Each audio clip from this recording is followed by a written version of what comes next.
Welcome to So We're Watching That Right, a podcast where two lesbians bully each other for having the same taste in anime. I'm Becky, scientifically certified best girl. And I'm Val, everyone's favorite harem protagonist. Anime is continuing its assault on our time with weapons of extreme quality. Do I mean extreme high or low quality? Let's talk about it. Starting with Dealing with Mikadono Sisters is a Breeze, episode 9, which was titled I'll Make You Swoon. Oh, and they sure fucking tried. So, before we get to the meat of the episode, we started out with wrapping up the arc with Nico Senpai from the previous couple of episodes, where he explains that for all that you lost in the karate battle super quickly... And off screen. He did do just enough damage to hurt Senpai just enough to give Nico an opening to land her finishing blow. Yep. And then the Senpai admits that he wasn't trying to recruit Nico for the sake of her karate, which we all knew. It was because he's in love with her. And then he says, well, I have seen from this, it's obvious that you like you. And just every time one of the girls in this show has to confront the fact that they have fallen in love with the shrimp, they turn shades of cherry that have never been known in nature. Yeah, it's great. It's truly like, it is all blushing and denial. It is truly the best. It's so good.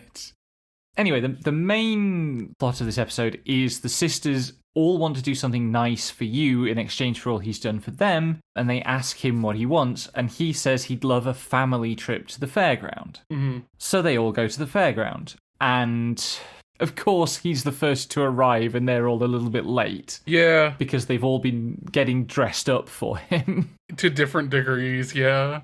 I feel like Miwa's like normal-ish, because she's normally kind of like treading that line into, trying with fashion. Kazuki goes fucking crazy, and Nico goes further. Yeah, so Kazuki goes full purple, instantly death ray aimed at me and Val. She was a purple before, but she's a purple now. Yeah. Like, yeah. Oh god, critical damage. It was the worst for me, because you're already weak to her normal form, and I'm not immune to it, but her trying to be more femme this episode was just like, oh no, she's really hot. What the fuck? Yeah, but Nico, bless her sweet soul, she carried over the lesson from the previous episode and went full femme and looked amazing, and everybody was stunned, as they should be. Yeah, it was really, really, really cute. She's so cute. And each of them was trying to be the one to make you swoon. Yeah. And each of them was trying to, set up a classic fairground theme park scenario in which the girl needs to turn to the boy for, comfort in some way or other. So, Kazuki takes him to the haunted house. And unfortunately, because she's a theatre kid, she is, too interested in the, acting technique of the haunted house performers and isn't in the mood at all, but Yu is terrified. Yeah. And so Kazuki ends up giving him a piggyback ride out of After there. He flops on her to the point where you were like, oh my god, he's not even tall enough to reach her boobs. Yes. Because he's that small. He's so small. So good. Then Miwa, being Miwa, takes him on a roller coaster, thinking that when they get off, she'll pretend to have been dizzied and stumble into him so that he has to catch her. But he ends up being the one dizzied. Yeah. They get off the thing and she starts setting up to do this act, and she realizes that he's not there because he's lying on a bench. Which was her plan. Yes. Oh, God. And then Nico takes him on the spinning cup ride. Yeah. And so much happens in that 1 minute of screen time that I cannot do it justice. Yeah, it's really, really good. There are so many near misses in multiple different ways. Mm-hmm. There's just oh, this is what fucking rom-coms are about, baby. He almost falls on her lips. Then he almost falls out of the cup. Yep. And then they go to get food. And Miwa gets ice creams and is hoping that she'll get some ice cream on her cheek and that he'll get some ice cream on his cheek and she'll be able to wipe it off and lick her finger seductively. but the reverse happens, he does it to her. Mm-hmm. And then Kazuki buys a couples drink, with the like heart entwined heart straws, and he's like, drink this with me. And so he tries to, and she freaks out the moment he gets close, because of course she does. And then Nico wants a churro, but it's unhealthy. And so Hugh's genius solution is just split it in half, so she only has to eat half of it. Yeah. And she's so overwhelmed by her first churro that she's just adorable and everybody blushes. And I gotta say, I realise this is a British thing. I've never had good churros. Yeah. I haven't had good churros until recently, and I got them because they were an extra bit with my anniversary dinner. Right. With Reach. They're good. But yeah, like, it might just be that I don't like churros, so that's very unlikely. But if there are good churros, I've never had them. So this was very strange to me to watch. In Britain, crazy. Shut up. The country you get that... good donuts in Britain. A churro's not that different from a donut. A preemptive apology to everyone who enjoys churros, I guess. Anyway, it ends... The whole episode, I was like, who's going to go on the Ferris wheel with him? And nobody does, which sucks. I wanted, like, a fight over them going on the Ferris wheel with him, or, like, all three of them going on the Ferris wheel with him, where he would inevitably turn out to be afraid of heights, of course. Because this has literally already happened in the show with Kazuki, which is why it didn't happen here. Yes. Right, yes, they have done a Ferris wheel bit before. With Kazuki's date, which is... Yes. He should have gone on the Ferris wheel with Nico. He should have gone on the Ferris wheel with all three of them, and then that stupid legend about couples forming at the top. I really like when there's legends like that are just like, when this happens, whoever you're with at the time, you're going to be stuck with forever. And then it's just like, we were all in a giant lump. What happens now, bitch? Polly end. Polly end. Yes. Anyway, then they all took a group selfie to wrap up the day, and all the girls thank him for them having had such a fun day, and that's what gets him, because this show is incredibly cute. Yeah. And that's kind of the capstone on the Nico arc, and now we are going to do Miwa arc. Yeah, it seems like that anyway. Really excited about, actually. I love Miwa. Yeah. She's like the most reasonable one. I can't wait to find out how, like, fucked up she is. Yeah, you do love a gamer girl. Yes, I do, don't I? Shame about that. Anyway. Moving on. Let's talk about April Showers Bring May Flowers, episode 9, which is a festival episode. A couple of those this week. Yeah. So, Tabata is trying to get people to go to the festival, and the only one available is Ueno. Sorry, no, Ueno's trying to get... I got the names confused. Yeah, God you did. Damn it. Ueno's trying to get people to go to the festival, and Tabata is the only one available. It's not... I don't think this is a case of all his friends deliberately making excuses so that he ends up going with Tabata, but it could be. So the thing is, Shinbashi had a cold. Uyui Sedani was literally away from home. Yeah. And two of their other friends that they were talking to wanted to go on a date of their own, and we see that later in the episode. Yeah. So, like, it's really just coincidence. They were not thinking about getting Ueno alone with Tabata. But the result is that Ueno is going to be alone with Tabata, and he is terrified by this prospect. Yeah. To the extent that he tries to recruit his shitty younger brother to go with them. And the brother is like, no, go with the girl you like, you dingus. They both turn up in yukata because their parents kind of pushed them into it, which is cute. Because their parents have their heads screwed on, right? Even if the kids don't have a clue what's going on yet. Yup. And this is just the goofiest bit. Like, there was the episode about Tabata's birthday, in which I think it was not Rio. It's also Ryu in Kimi no Todoke. It's Tetsuo. Tetsuo, that's right. Tetsuo, Ueno's buddy, gives Tabata a token for a photo booth. And she still got it. And just by coincidence, it expires the day of the festival. So she has to take the photos that day. So she takes them with Ueno. And then they see the two classmates that you mentioned on their date. And Ueno's like, hey, we should go over and say hi.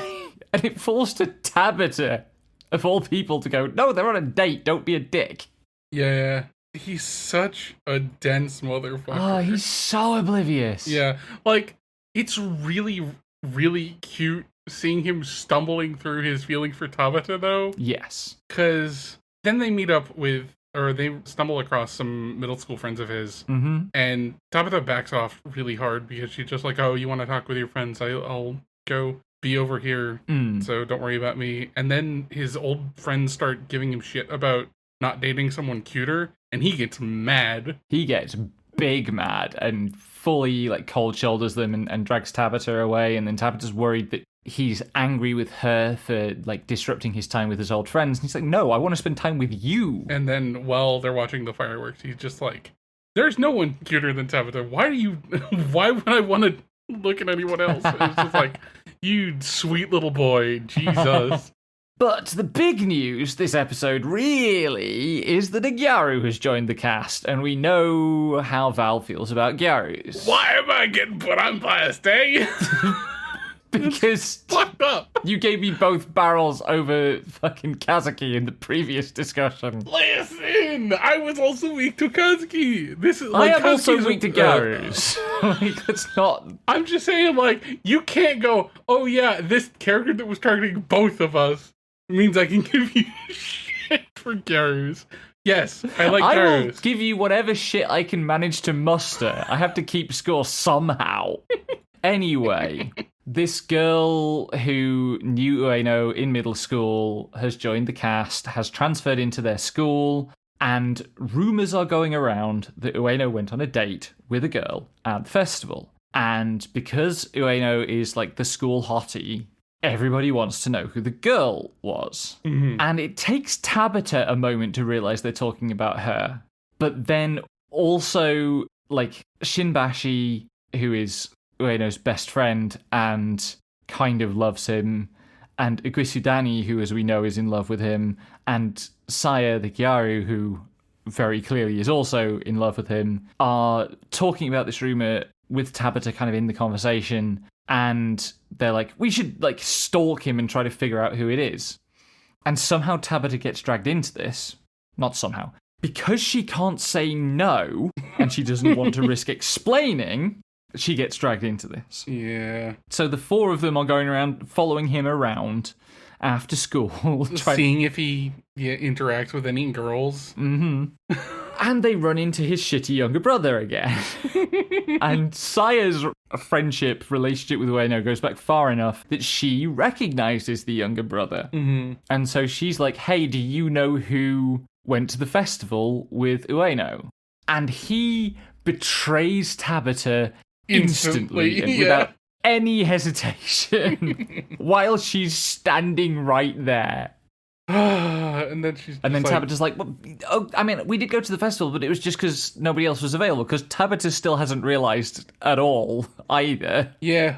And so that stands Saya and Iguisudani off. And then there's this actually quite cute scene where, like, Tabata finds herself at the sinks in the girls' bathroom, and Saya's there doing her makeup, and Saya offers to do Tabata's makeup as well, and then goes overboard. It's not clear whether this is because she doesn't know how to do makeup for Tabata's face type, or because she's not very experienced at doing makeup for other people, and therefore she falls into what is a genuine, like, difficulty when you're learning to do makeup, which is you kind of overdo something and then you end up overdoing other things to correct it, and she ends up, like, fully painted in the face. I don't know whether there's going to be any consequences for that next episode, but, like, that's how it ends. And then there's the Fragrant Flower Blooms with Dignity, episode 8, which maybe set new records for rate of Becky squeaking extracted. Oh, it's so good. It's so good. This is about where I cut off reading the manga, and knowing about this much, I was just like, this is getting a show. I have to show this to Becky because it's so cute. You were dead right. So we start off with the promised scene where Rintaro's bros get to meet Karuko and Subaru, like, on a friendly basis a bit away from school. Catboy, whose name I can never remember, and Kaoriko, being the like friendly ones, immediately hit it off. Mm-hmm. The girls give the boys a huge bag of thank you snacks for saving them from the like thugs in the previous episode. Then Subaru, does her best to make a genuine apology. And the Catboy is like, that happened a month ago. Who gives a damn? Yeah. He's just so moved on. Saku clearly hasn't, and he apologizes too, which is really good. Subaru brings out this really fancy box of pastries as an apology gift, and Kaoriko just kind of appears in the corner of the shop, drooling. Yeah. Because the girl loves her food. Yeah. And it's a really nice scene, it's a really healing scene. The bros say that they're glad they got to meet the girls because Rintaro has been saying such nice things about them. Which is a murderous betrayal. Yeah. To tell them that. Anyway, Rintaro says he wants to do something to thank Kaoriko for helping him study.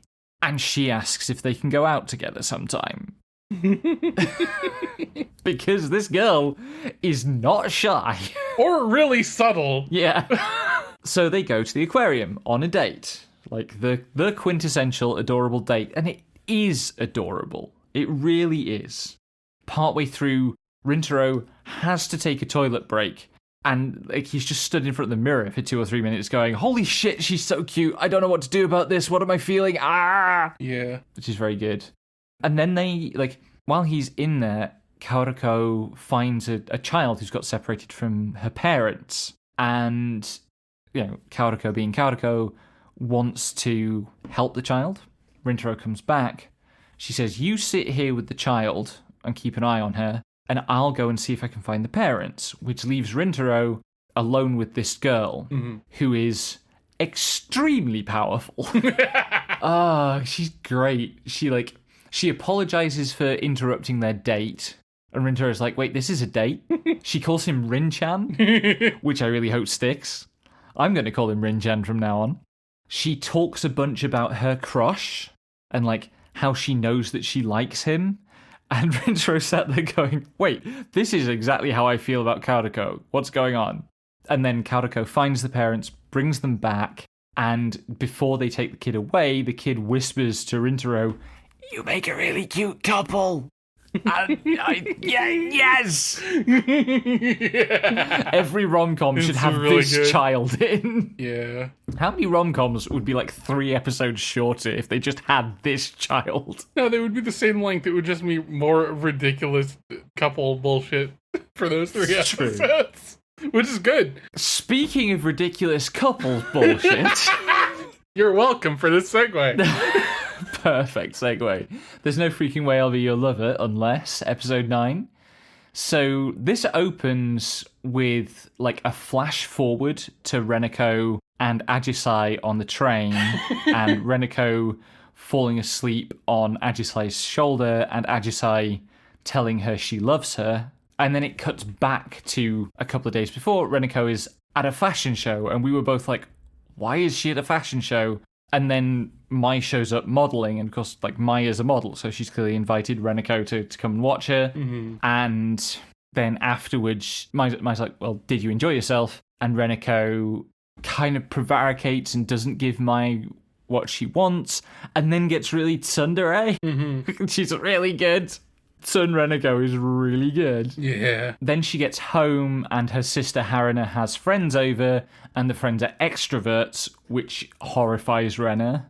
But we are starting the Ajisai arc, and it starts with Rena going to see Ajisai and hang out at her house.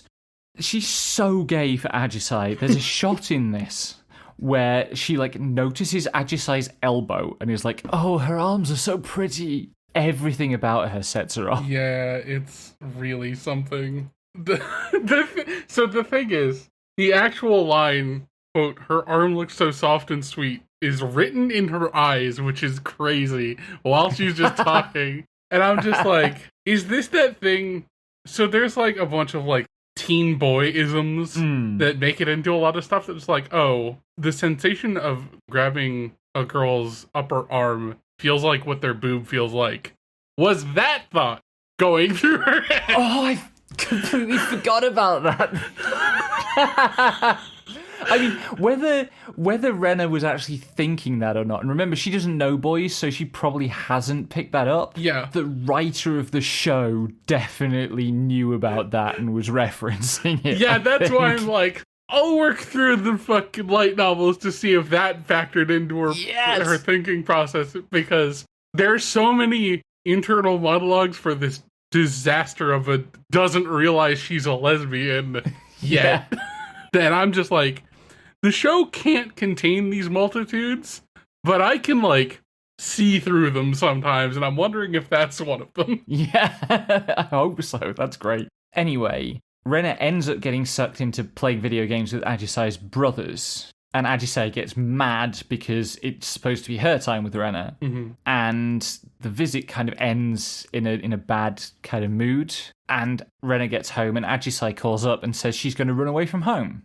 And because Rena is incredibly normal, what she does is lie awake late into the night, imagining that Ajisai will run away from home and somehow turn into a polyamorous gyaru.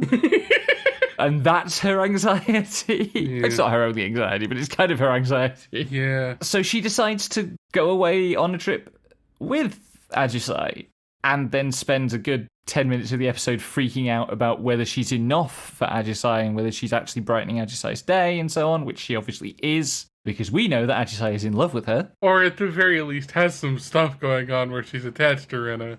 You know, we'll get to it. I feel like there's something going on, but I don't know if it's quite as bad as Satsuki is thinking. Well, we know that by that flash forward, Ajisai is going to be confessing. So... And also, it's super fucking obvious when you look at the time when Ajisai totally braced to be kissed in the middle of the classroom after school, so... Yes! Anyway, one of Reneko's coping strategies is to text Satsuki and go, help, how do I talk to girls? Basically.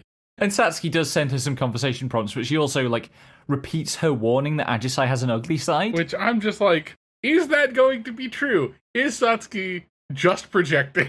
I also think there's a good possibility that Satsuki's just projecting, but the reason it's there is so that they can set up a thing where they can reveal that Ajisai can't see Rena's ugly side. Like, because Rena doesn't really have an ugly side. She thinks she does. But her secrets are all self-deprecation, basically. And they have this conversation where, like, Ajisai's getting down on herself, and then Rena responds by trying to talk her up and talking herself down. And so Ajisai is talking Rena up. And yeah, we get this, like, Reneko says, tell me what you think my negative qualities are. And Ajisai's like, you're kind to everyone. Anyway, they're in town to go to an onsen. Hopefully that means that next week we're getting an onsen episode. Because that's going to be so goofy in this show. Yeah. God, I really just... The way it ended was really cute. I want next week so fucking bad. Yeah. Speaking of another show, Yeah. I really need next episode of. Holy shit. My Dress Up Darling, Season 2, Episode 9, brings back Juju and her sister from the first season. Juju is a dedicated cosplayer, but doesn't like doing group cosplays. And they're trying to recruit her for their group, like, non-corpse party cosplay. And Juju's sister is a fan of the game, and Juju cannot resist her sister when her sister is, like, desperate for her to do it. And then they suggest, so one of the things in the first season was the sister also trying cosplay. And she's the one who cosplayed a male character in the first season, right? Yeah. There was the whole thing with her, like, them needing to figure out a binder or some situation for her. Yes. Because she's significantly more endowed than her older sister. But just as you can equip boobs, you can unequip boobs. Anyway, Juju and sister come to hang out with the group, and they suggest that the sister could take the role of the game's protagonist and cosplay with them. And she's so flustered by this that she makes the move I've been dying for someone to make and suggests that Gojo could do it instead. And then there's a whole thing. Gojo is going to play the game because he always plays the game to figure out what the characters are and, like, study their costumes and stuff. And the older cosplayers, who are like the people who were originally going to do this cosplay, are really, really intent in asking Gojo to let them know what his thoughts on the game are. And like, something is going on with the language use here where they decided to localize it as every time they ask for his thoughts is italicized. Mm-hmm. And I couldn't pick up, my Japanese isn't going to pick up exactly what was going on, but like, there's a real loading to them asking for his thoughts on it. Yeah. And as I was writing the notes, I was like, wait, is it going to be that one of the nuns is trans? Because that seems, one, that seems like an obvious thing that would be in Nun Corpse Party, the Japanese like RPG Maker horror game. Yeah, I kind of see the thought process with like, so the main character of the game, if it could be played by Gojo, or the girl who has only cosplayed once and it was cross-playing to a dude, maybe there's some gender going on with the main character of the game. Yeah, and like, it also would fit. So these two older cosplayers are also obsessed with crossplay. They're really excited to meet Himeno, the crossplayer. When Marin says that she crossplayed for the school festival, they go completely apeshit, and then they are devastated to find that there are no photos because they weren't allowed to take photos. So there's this whole bit building up their interest in crossplay, but also it would fit so well with everything else that this series has been doing. Yeah. Like, this season of the series has so heavily emphasized gender crossing, and gender crossing as a parallel for Gojo's kind of complex around his doll making and all his kind of feminine coded hobbies or whatever. And his name and all this stuff, yeah. And his name. And like, what if? Like, what's going to happen? Because, so, we still don't know why Akira doesn't want to be around Marin.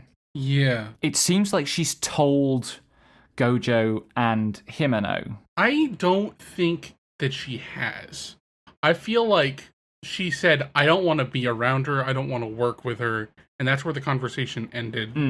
Because she probably didn't want to, like, hurt the feelings of Gojo, who she was like, okay, this kid looks up to me, I don't want to fucking badmouth his bestie for however long it takes. And that was already on the way out of the get-together. Yeah. So I don't think that happened. Maybe. Like, there's something really uncomfortable going on there. And I mean uncomfortable in like a productive way. It's an effective bit of bubbling drama that's kind of under all this. But what's actually going to happen next is Gojo is going to hang out at Marin's and play this game and ends up staying the night because, like, Marin kind of suggests it and Gojo is horrified by the idea, and then all the trains are cancelled, so Marin makes the suggestion more seriously. And then they go to the shops to pick up supplies for, the sleepover. And Gojo discovers the energy drinks and is like, well, okay, I can try an energy drink for the first time, and if I stay up all night and don't sleep, then it's fine, right? I won't have slept at Marin's. Because that's the thing that's worrying him. And Marin finds him next to the energy drinks, but she doesn't see the regular energy drinks. What she sees is that the next rack along is like the sexual performance stimulus drinks and the condoms. And so she thinks he's like buying sex stuff. And when he says that he's planning on staying up all night, she thinks he's talking about doing it with her. It's so fucking funny.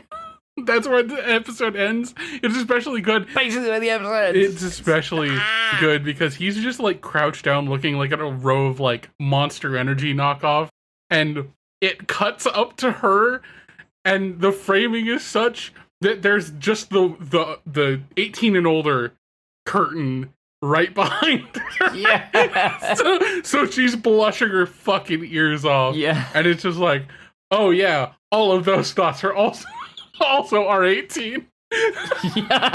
Yeah. Speaking of thoughts that are R18, let's. Are we gonna? Is that the translate for it? Holy shit! Watari-kun's plank is about to collapse. reeling it back in a second. This starts off with the festival. Yeah. Watari has managed to foist off third girl onto Todoke, the other, guy. But she runs off, because she doesn't want to be there with Todoke. And also, when she meets him, she's really intimidated because he is, really hot and really grown up. And she's a goofball. But, he does manage to see the fireworks with Yukari. And then she drags him away from the festival early because she's got designs on him. Mm-hmm. And they're just escalating horseshit always with this show. They get caught in the rain, so they run to Watari's house, where they find Satsuki waiting outside in the rain, having allegedly come over to... Well, she did go over to cover up the garden against the rain. Yeah. That got done. And she was basically on her way out when they showed up. Yes. Although it did look to me like she was loitering. Yeah. Which would be in character for her. Yeah. But she's there when Satsuki and Yukari, when Watari and Yukari get back. And because of the weather, Watari invites them both to spend the night.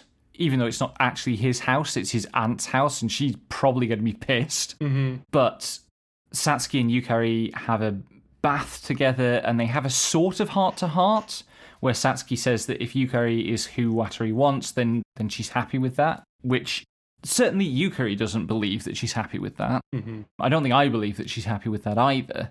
But what happens because of this is when Yukari inevitably sneaks into Watari's room to try to kiss him, she's like, I want to make a move on him before Satsuki figures out her real feelings. And Yukari has been tracking her cycle. Mm-hmm. We couldn't decide whether the idea here was she's tracking her cycle to find the optimal window for safety, for them to have sex in between her period and ovulating, or whether she's actually trying to get pregnant to, bind him to her in some way. Yeah, I could see it going either way with how attached she is the problem. Yeah, that's the problem. If you had told me at the start of this season that I would watch 2 anime this season that address the existence of periods, and one of them would be the bowling anime, and the other would be Watari-kun, I would have stared at you in bafflement, but here we are. Yeah. Anyway, Yukari has snuck into his room to kiss him. He wakes up, initially thinks she's Satsuki causing trouble. They kind of clear the air about that. She says that she wants to, do it with him. Initially, he thinks she's talking about kissing, but actually, she definitely has more than kissing in mind. Yeah. And then, unfortunately... Unfortunately? Sorry. Unfortunately for her. Yes. Right. Sorry. This stupid joke is killing me. It's killing us both. I was just going to say, unfortunately for her, right when Watari-kun's virginity is about to go God.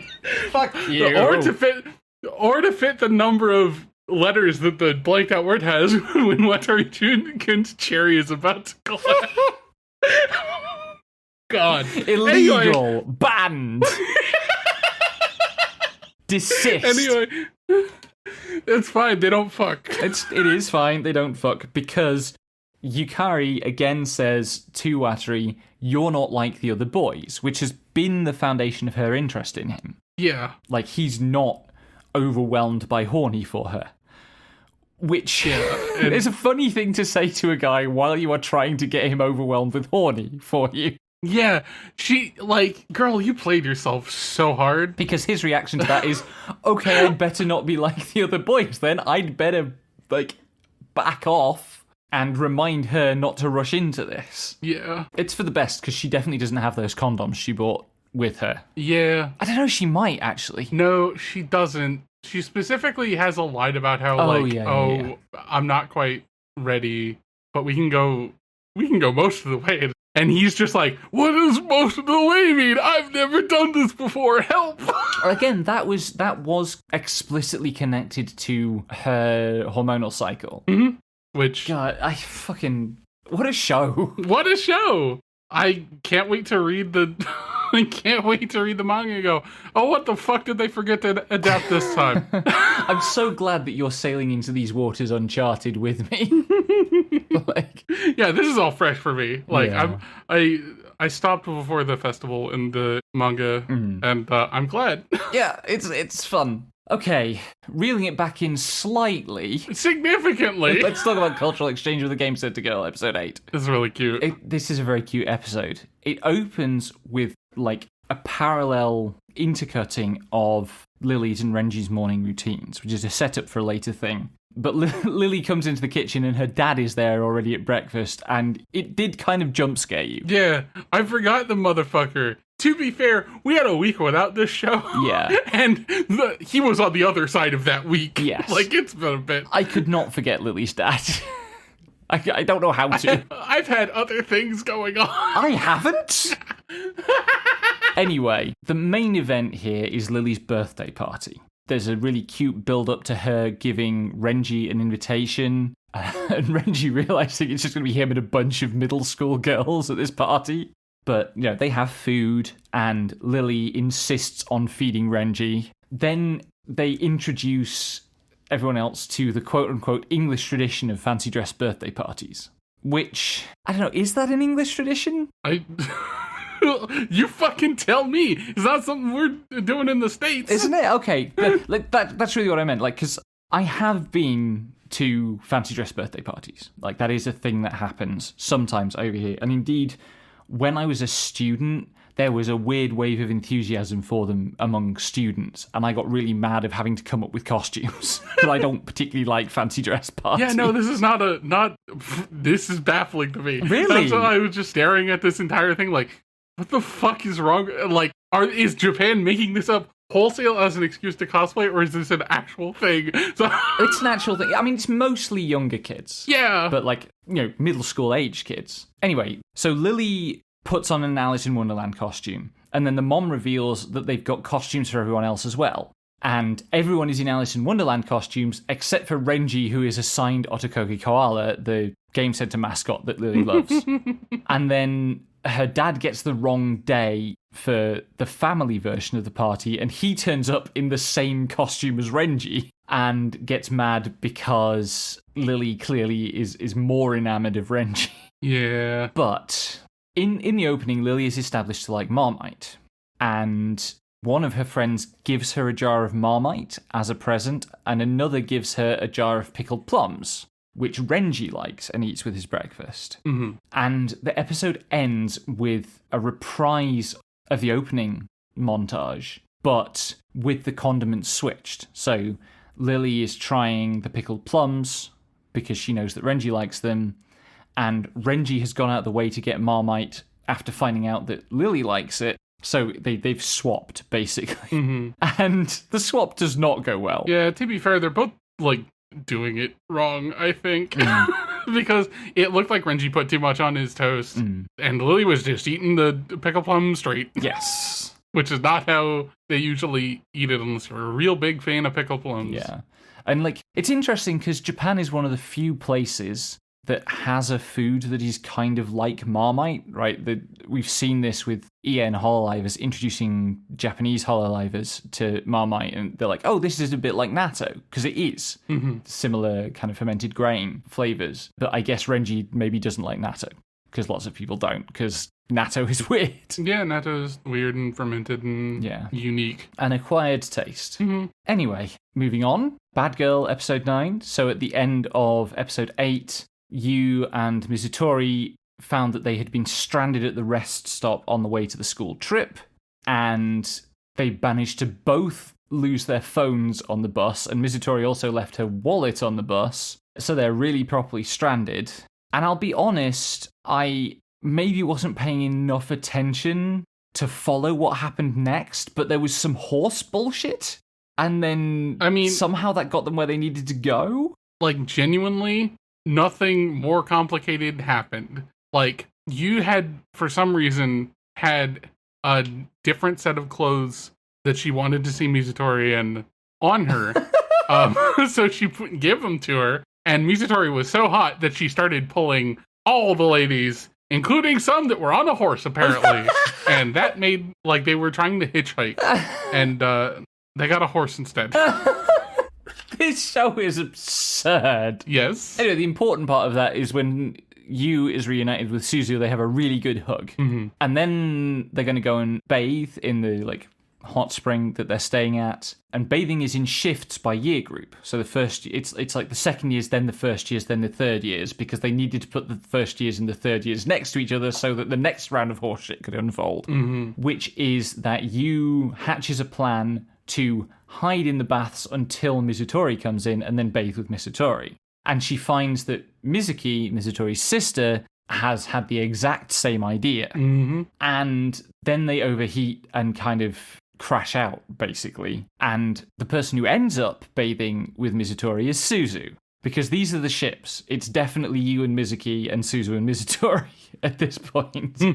Anyway, the next day they have a fishing challenge, and Mizuki and Yu are bad at it because this is freehand fishing. This is like you stand in the lake and you in the river and you try to catch fish with your hands. Yu pulls out a net because, of course, she has a fishing net with her. But Suzu is really good at this because, of course, she is, because she's like a ninja, and so they call her a bear because she's really good at catching fish from the river, which is mean. Mm-hmm. And then the final salvo of the episode is Mizutori has slipped a note into Yu's hoodie, and it's to like hang out together that night because Mizutori has snuck some sparklers into this camp, by implication against the rules. Mm-hmm. Because a thing that's emerging over the course of this episode is like Mizutori playing with the idea of being a bad girl. Yeah. And I don't know how seriously she's playing with the idea or how much it's like an actual reevaluation of herself versus a bit that she's doing in response to the bit that Yu is doing. Mm-hmm. But there's a whole thing about Mizutori going, well, I'm a bad girl now as well, so let's be bad girls together. And I still don't really know what Mizutori's intentions are with regard to Yu. Yeah. Her intentions were to touch sparkler tips behind the gym, you know. Normal good girl behavior. Right. Update on shows that only Becky is watching. Mm-hmm. Turkey Time Strike, episode 8. So we get a bit more detail on Mai, the main character's backstory, which is her parents loved bowling. They got her into bowling. She was at a bowling competition aged 10. Her parents were driving over to see her. They were killed in a car accident. She bounced around the family a bit, but ended up in an orphanage, and one of the orphanage staff adopted her. And Rena, at one point, asks her very directly, so is the reason that you have this, like, fatal flaw in your bowling because of trauma about losing your parents? And Mai's like, probably? And it's setting up, like, things that they can get into more deeply on that. The other thing this episode is setting up is the fifth sister mystery. So we've met 4 of the sisters from this samurai family, but in the previous episode, one of them referred to there being 5 sisters. And the girls go, there are 5 sisters? We haven't met one. And we know there is a 5th sister because we've seen her briefly here and there, and she's in the intro. We also, really interestingly, get both Nozomi and Nanase wondering whether they actually want to go back to their own time. Which kind of makes sense for Nanase, because like, she's the nerd, she knows a bunch of stuff, and she feels that in the present day, her knowledge is useless. Because, you know, she's a high schooler. She knows a bunch of stuff by high schooler standards, but not enough to make a difference. Whereas in the past, she's already demonstrated that her knowledge can help. It's more interesting when it's Nozomi, but Nozomi very clearly is raising the same question. Meanwhile, Mai and Rena are determined to go back so that they can kind of clear the air between themselves and like get past their stuff.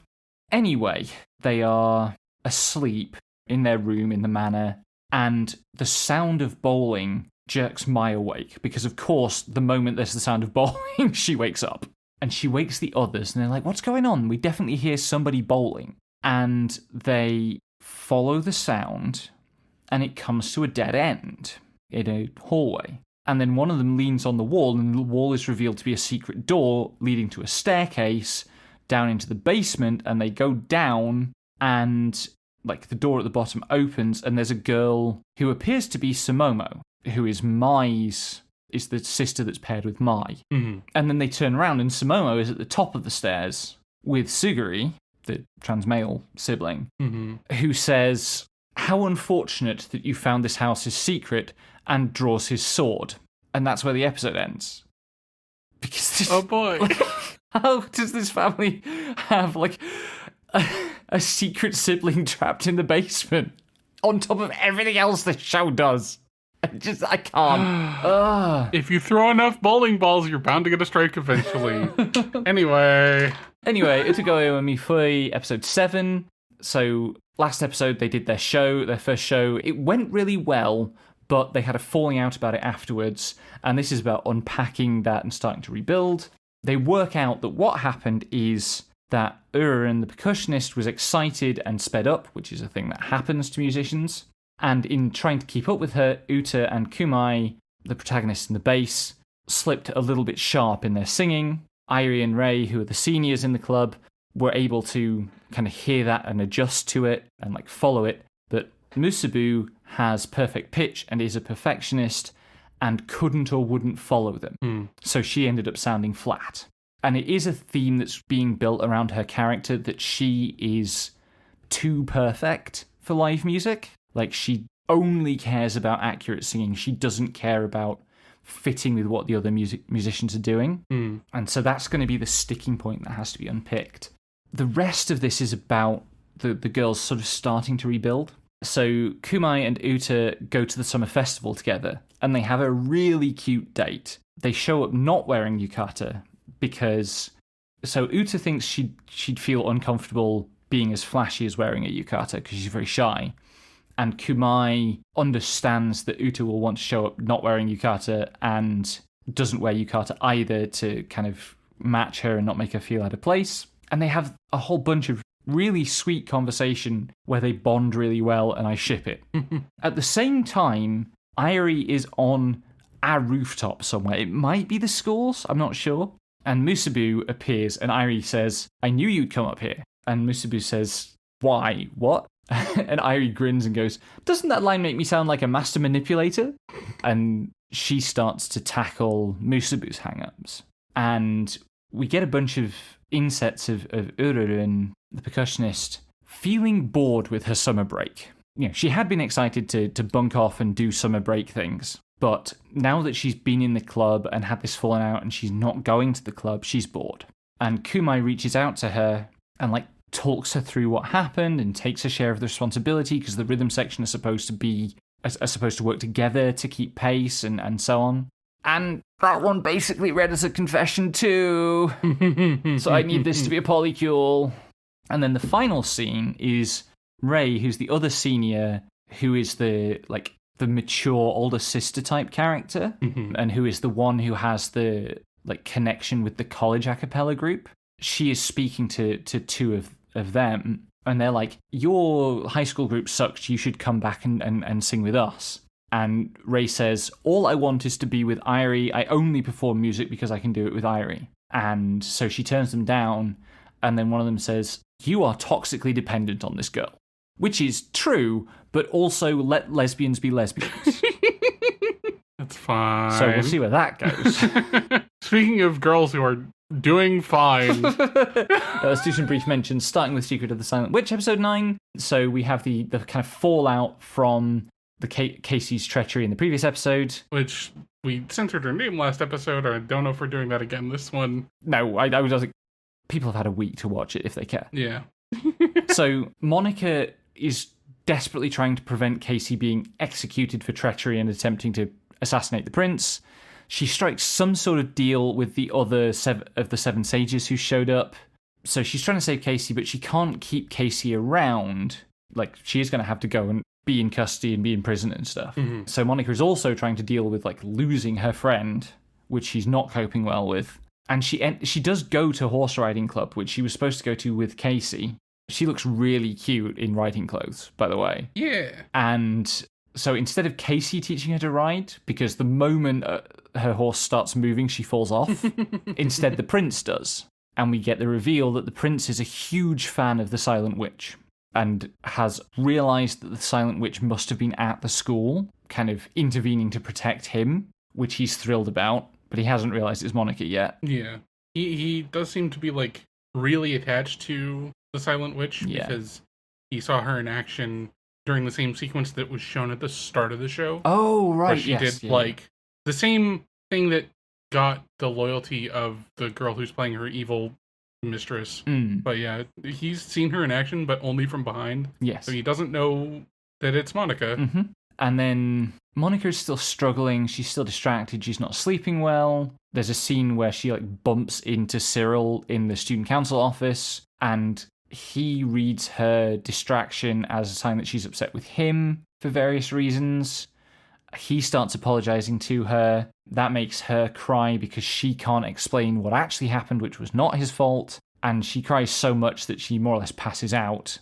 And Cyril asks his sister, Claudia, the posh mean girl, to go and get some of Monica's things from the girls' dorms. And she won't do it for Cyril, but then her fiancé, the tiny cat boy, does the cute finger pointing together with big puppy dog eyes, and she instantly switches modes and goes to do it, which is a really good bit, and I love it. In Apocalypse Bringer Mynoghra episode 9, we get the best thing ever. They summon the new hero, and the new hero is a giant bug mom who gives everyone head pats, which is great. Absolutely life goals. In this episode, Atto has to go off and do some fighting away from Taketo. They are such goobers about having to be apart. And then while Atto is away, Isla, the bug mom, makes Taketo actually lead his kingdom himself, actually talk to the elves that are his underlings and so on. And that is a nightmare for him, but he does kind of cope.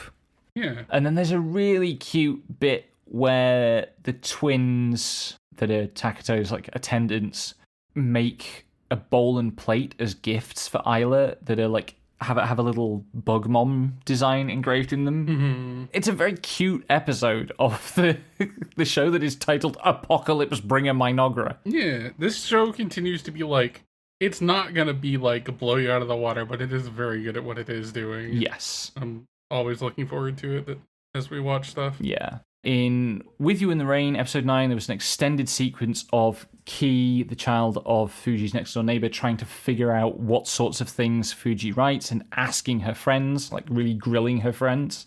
And Fuji is too embarrassed to let on. I think because it's romance. I was a little unclear about what exactly Fuji was embarrassed by, but I do understand that feeling of being embarrassed to share, particularly romance writing. I'm embarrassed to share my writing a lot of the time, but I don't fucking get away with it because I'm surrounded by people who won't let me get away with it. Yep. Help. You're welcome, world. No. Your writing is good. Shut up. No, it's not. Shut up. Anyway, then we get introduced to Fuji's elementary school friends, which are two flavors of gremlin. They are two flavors of gremlin. They're not married because he's married to someone else, although they're separated. Yeah. Because his actual wife got sick of him after a month, which is understandable given how he acts. But they're in the park and they see the tanuki munching on some plants. Perfectly normal behavior for a raccoon. But the producer guy is really worried because he sees a dog eating plants, which is usually not a good thing. And so he starts eating the plants as well. Yeah. Because he's a creature. God, it's hard to find in-depth things to talk about with this show, but the funny bits are so funny. Yeah. In Arknights Rise from Ember, so I had to do a bit of catch-up on this one, episodes 8 and 9 this week, I was reminded how I ended up shipping Amiya and Rosmontis. They are two, very not normal girls with monstrous powers, and they have a fairly deep understanding because of that. And at one point, Rosmontis is like, "Am I just a weapon?" And Amiya says, "You can't find weapons this cute these days." And Rosmontis replies, "But you're much cuter." We also get the Mephisto dragon sequence, which, oh god. In the game, it is a very, very hard, complicated level. And it's one of the rare levels where it kind of makes you play out how the plot works. And it's a torment. It really is. Because you're this character is a child who has suffered all the worst traumas of war and is kind of dying a horrible death that can't be avoided. And it's beautiful and it's melancholy, and they did do it justice. It's a savage fight in the show.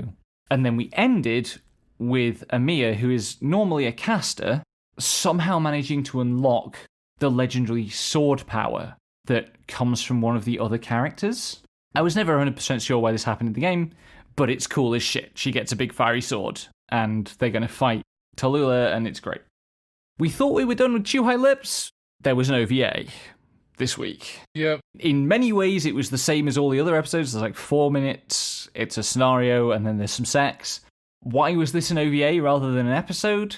It really leaned into this being about adultery. So it's the same woman as from the first episode. It's his aunt. And it ends with him, like, getting her to say that he's better at sex than his uncle. Mm-hmm. And I think that's probably standards and practices would have looked unfavorably on this, even airing at 2 a.m. on the porn channel versus being released as an OVA. Mm-hmm. Then finally, on new stuff from this week, there's Detectives These Days Are Crazy, episode 9, in which Mashiro loses her smartphone and it's held hostage by a guy who keeps setting her absurd challenges because he wants to see girls suffer. But Mashiro is so powerful that she just does all the challenges. She, like, wins a sumo wrestling match. She removes a bee's nest despite hating bugs. She swims butterfly across Tokyo Bay. She sells enormous numbers of overpriced biros. She does an eating contest. There's a whole bunch of other ridiculous stuff. She survives it all, and the tormentor kind of gives up. And there is a line... Truly the most this show line that has ever come out of this show. Who says it? Is it the tormentor, or is it like... I think it's the tormentor, yeah. He says, she looks like Tom Hanks in The Green Mile when he had that UTI, which, you know, I've never seen The Green Mile. Neither have I. I knew of it as kind of like a film that gets paralleled or paired with The Shawshank Redemption a bunch. You know, they're both prison movies and stuff. But I looked up the plot of The Green Mile, and if you don't know the plot of The Green Mile, please look up the plot of The Green Mile. It's wild. I'll do that at some point today. Jesus Christ, though. What a fucking line. It's so specific. Oh, my God. Like, it's really, really funny. I need to go... Hold on. I need to go look up... There's a fucking... Time travel battleship. It's The Final Countdown, which is a 1980 American science fiction war film about a modern nuclear-powered aircraft carrier that travels through time to the day before the attack on Pearl Harbor. Do you know why I'm bringing this up? Is it a Cat Planet Cuties thing? No, it's not. Wow. It's funnier than that. Oh, God. How? So, this film is set and filmed on board the USS Nimitz. Mm-hmm. And...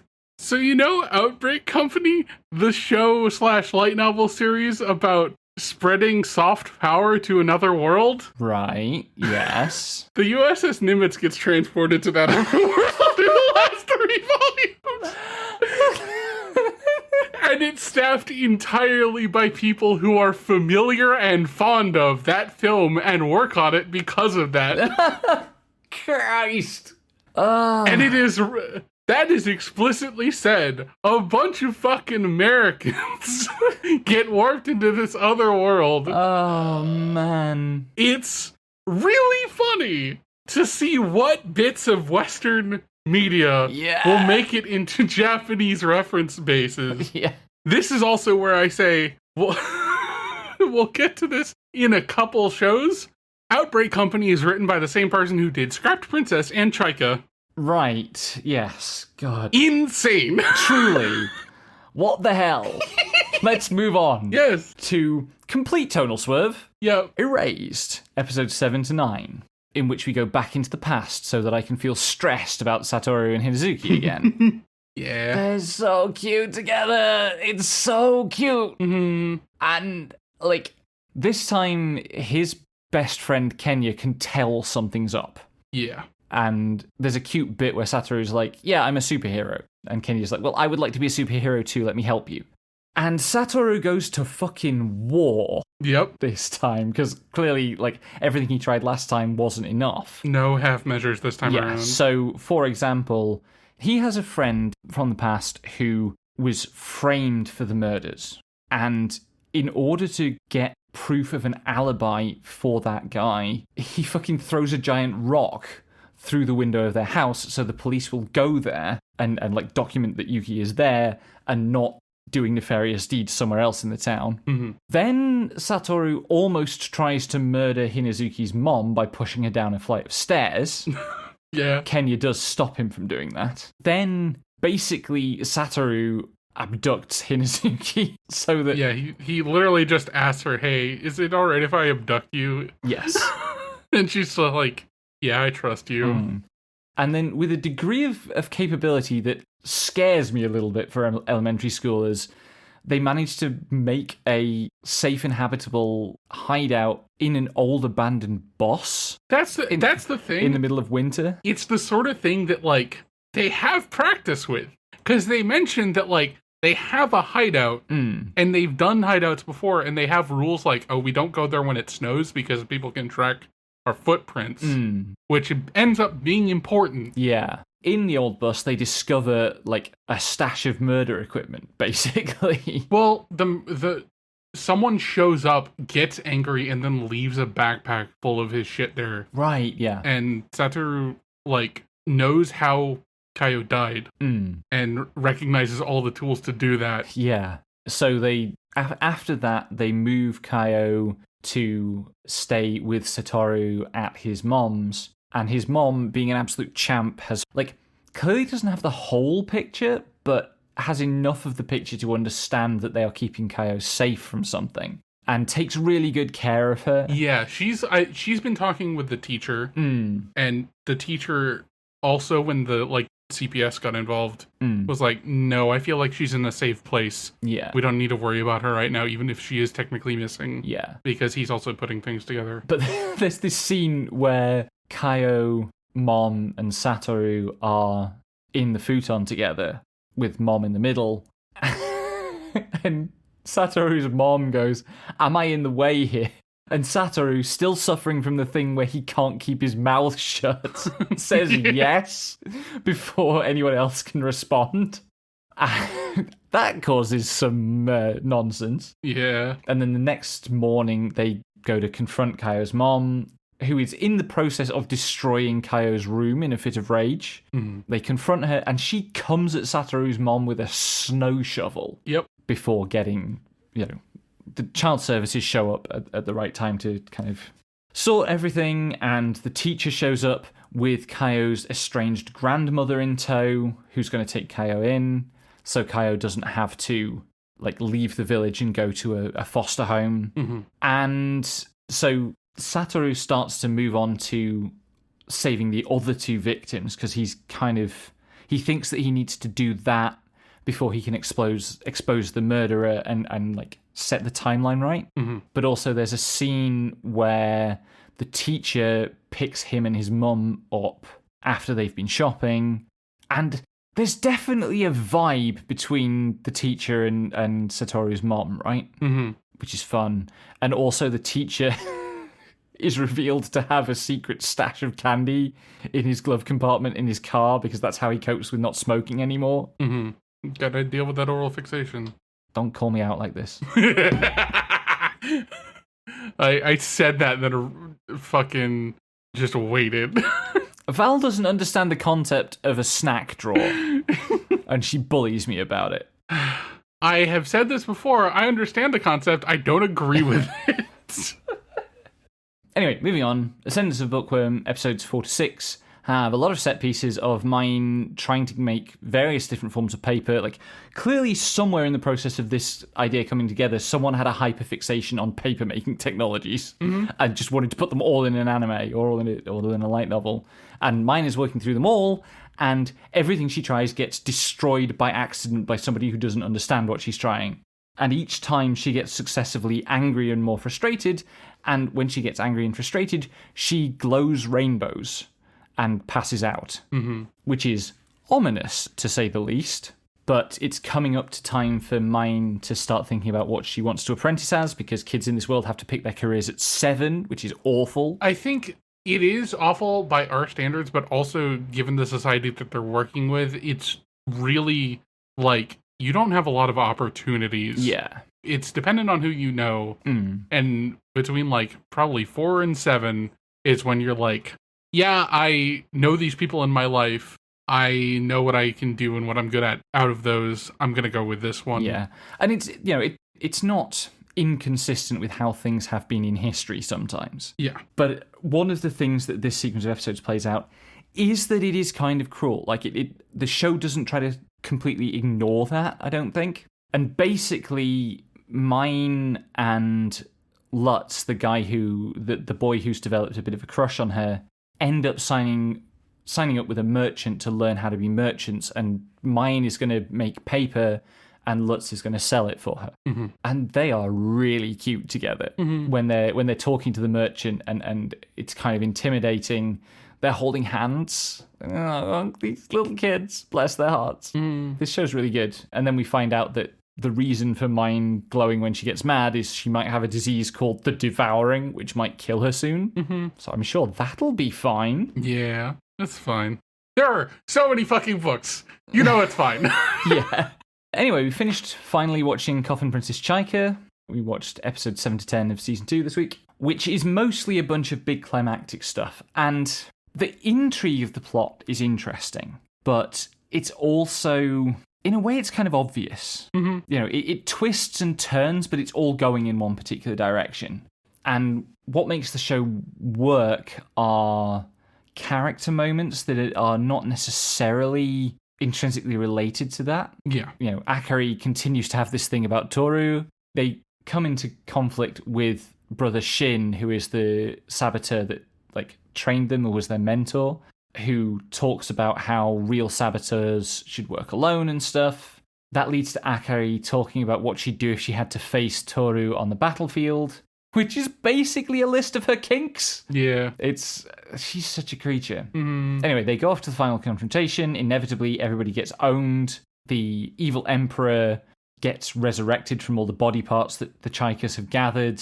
He turns out to, like, his plan is to create perpetual war because he feeds on the intense emotions that are released by war, which in another context might have felt trite, and I think me explaining it that way kind of makes it feel trite, but it's actually really sinister in the show. Like, he's skin-crawlingly horrible. Yeah, it's, with him in particular, and this magic system in particular, he basically was like, I'm only human. I cannot cast magic without implements. I'm going to set up a ritual to resurrect myself with basically organs and bits from the magic-capable creatures so that I can use magic without the help of anyone else. And then I'm going to feed off the negative emotions of all the war that I'm going to cause when I'm back. Yeah. Because I want to. I want to see what heights I can reach with this magic. It's also this magic setting where strong emotions and memories are how you fuel magic. And Chaika ends up using all of her memories to, like, defeat him.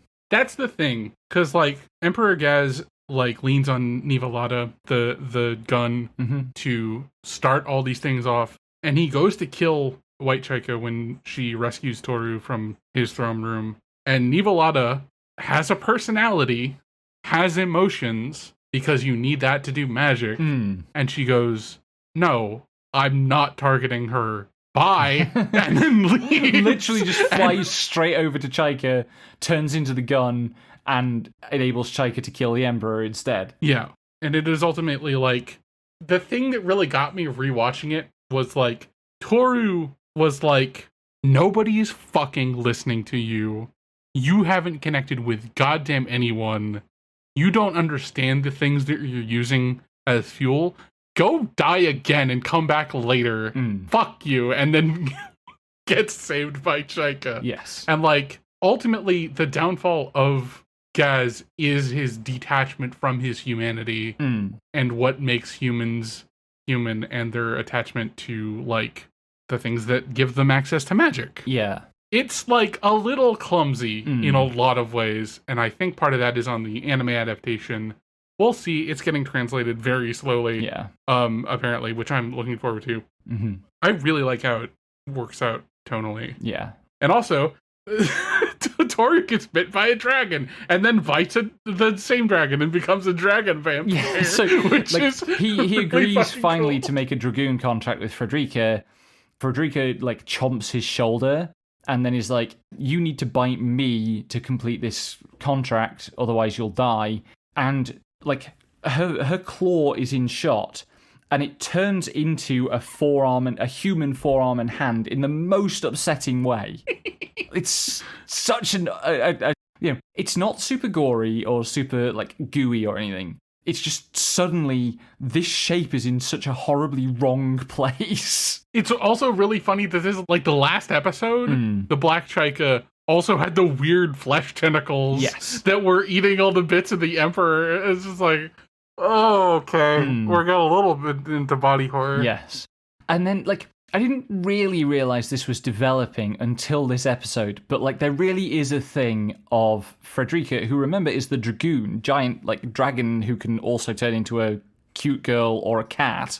Like, every time she shows up to a fight with someone who's a big deal, she gets instantly destroyed. Yeah, because they want the fight to be interesting. Yeah, it's really funny. It's really good. Anyway, it all comes to a happy ending, because although Chaika uses all her memories, she doesn't die, so Toru is able to look after her, and Akari stays with them and is writing a steamy romance about two saboteurs and their forbidden love, of which she has already written like 500 pages. And then is like, oh yeah, it's just the prologue. And I'm like, oh, Toru, run.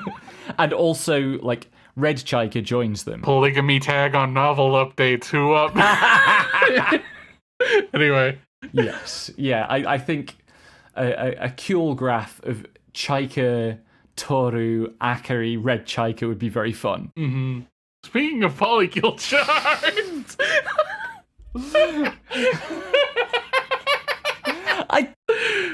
I don't know, like... I am telling you, there is a spin-off where Kurumi is bestie with Sawako in college and is like, I can't find any good guys, and ends up dating her cousin instead. Like, I'm just saying. Yeah. Anyway, so... in Kimi ni Todoke. Kimi ni Todoke, episodes 15 to 18, we skipped 16 because it's a recap episode, and like a pure recap episode, not like a recap episode that adds anything. We get... So Sawako had this thought an episode or two ago that was like, okay, now that I know I'm in love with Kazuhaya and Kurumi is in love with Kazuhaya, we can bond over his good qualities. Mm-hmm. Which is an absurd thing to think given how much Kurumi hates her, but because it's Sawako, it works. Yeah. Briefly. Kurumi also confesses to Kazuhaya and gets rejected because he says he only has eyes for someone else. I think it's Kurumi who then tells him, you have no eye for girls. Mm-hmm. Then, like, it's the end of Sports Fest. All of this has been happening at the Sports Festival. At the end of Sports Fest, they go to the after party where Chizu is unforgivably hot. I was not prepared. I'm displeased. Yeah. But Chizu and Yano spend some time, like, roasting Sawako and like embarrassing her about her crush until she steps out for a breather so that Kazuhaya can go out to look for her and then they'll have some alone time. But Sawako being Sawako, she's fallen asleep. Yeah, because she's not used to being out so late. Yes. Then Yano and Chizu visit Sawako's house and her dad thinks they must be delinquents, but they tease her more about her feelings and her dad eventually realizes that they're good kids. The teacher, Pin, gets sick and so he gets sick, but he thinks he's been cursed because he ran into Sawako in the library while he was borrowing porn, and basically he demands that Kazuhaya bring Sawako to him to exorcise him. So what they do is they go and they clean up his pigsty of a flat and they like take care of him and he's starting to recover, and because he's a fucking dickhead, he quietly tells Sawako, without further explanation, that if she wants to thank Kazuhaya for all he's done for her, she should catch his sleeve and then close her eyes and count to 5 to, like, suggest a kiss. And Kazuhaya is slowly picking up on this when the 5 count expires and he is, like, inches away from her face. And they freak out. And then we move into the Chizu arc, which is going to kill me. Yeah. Both me and also the avatar of me in this show, who is Chizu. It starts with Chizu, like, ambushing Sawako with a hug at the shoe lockers at the start of the next day of school, and then tickling her. Did I mention the tickling her? Is that a different show? Someone tickled someone. I think... That's erased, isn't it? Like... No, that's Bad Girl! I think. They Susu and Mizutori in the fucking bath. She dosed her with the hair conditioner and then tickled her. Right, yeah. What a stupid bit. But also in Erased, his mother... Oh, yeah. Also in the bath. When she's bathing with Kaio, tickles her. Anyway, Chizu... Why did that come up now? Because Chizu ambushes Sawako with a hug at the lockers and then teases her about like staring at Kazuhaya. And I thought there was also tickling in there, but I guess not. No. Hard tangent. Yeah. Anyway. We get some notes about Yano, who has a boyfriend who's in college, who's a dickhead, and she decides to break up with him, and he hits her. Like, hard enough that she comes in with, like, a bandage on her cheek the next day, which was a weirdly real moment. Mm-hmm. But that is all kind of backdrop to the shenanigans that are about to ensue. So, we found out a few episodes ago that Ryu, not Ryo, yes, has a crush on Chizu. And Sawako is observing Chizu and how close she is with Ryu and thinks, yeah, they'd make a really good couple, because they really would. Ryu's birthday is coming up. Chizu wants to get him something. She goes like 4 times over her budget because she sees... I thought this was a pair of shorts, but it's not. It's like a pouch of some sort. Yeah, it's a glove bag. Right, okay, for his baseball glove. Mm-hmm.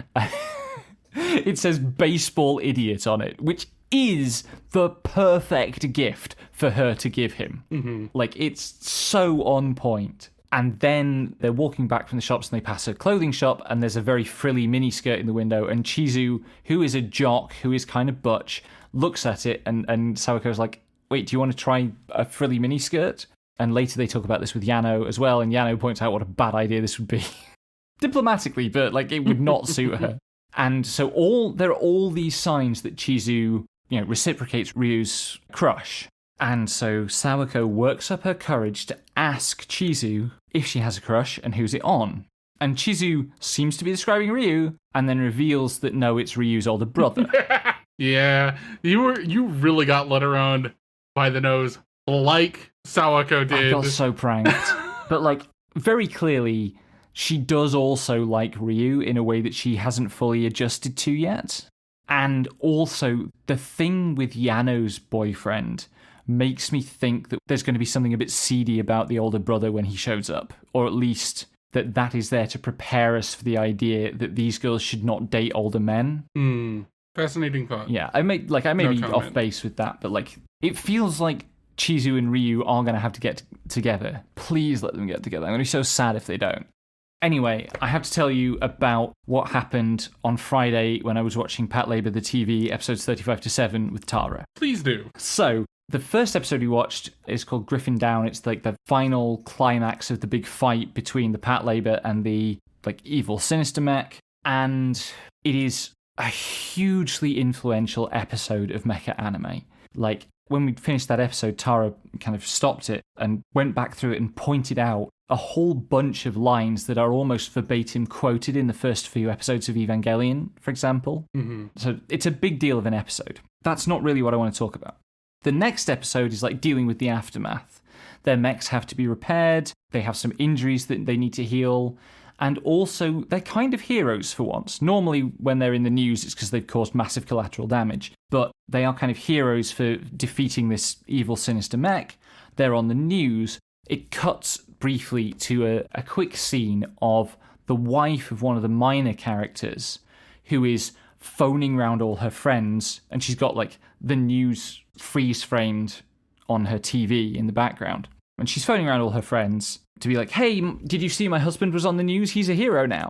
In the way that one might. Mm-hmm. Now, PatLabor, the TV show, aired from 1989 to 1990. It's almost as old as Tara and I are. It's one of Tara's favourite shows. She's watched it many times. Important background. As this shot happens, Tara makes a Tara noise. And for a few moments, I can't get sense out of her. She's saying something about a horse. When she actually gets to the point of a coherent sentence, she says, I think I know that horse. And I'm looking at the screen like, what horse? It takes me a moment to spot that kind of tucked away in the corner of the background, sat on top of the telly, is a plushie of a horse.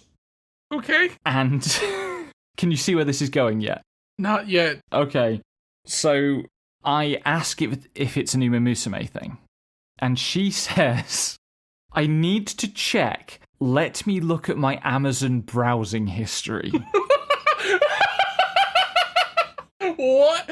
Okay. Because the horse plushie is probably, given the period and what it looks like, an original Oguri Cap plushie. Oguri Cap. Famous late 80s Japanese racehorse who was one of the horses that kick-started like the idea that you would buy plushes as horse merch. And Tara has been on Amazon trying to get an Oguri Cap plush because my god, of the recent Uma Musume Cinderella Grey movie, which is about Oguri Cap and which she has become obsessed with. Yeah, that tracks. Was a mine planted in 1990 to blow up in her face in 2025. 35 years in the making.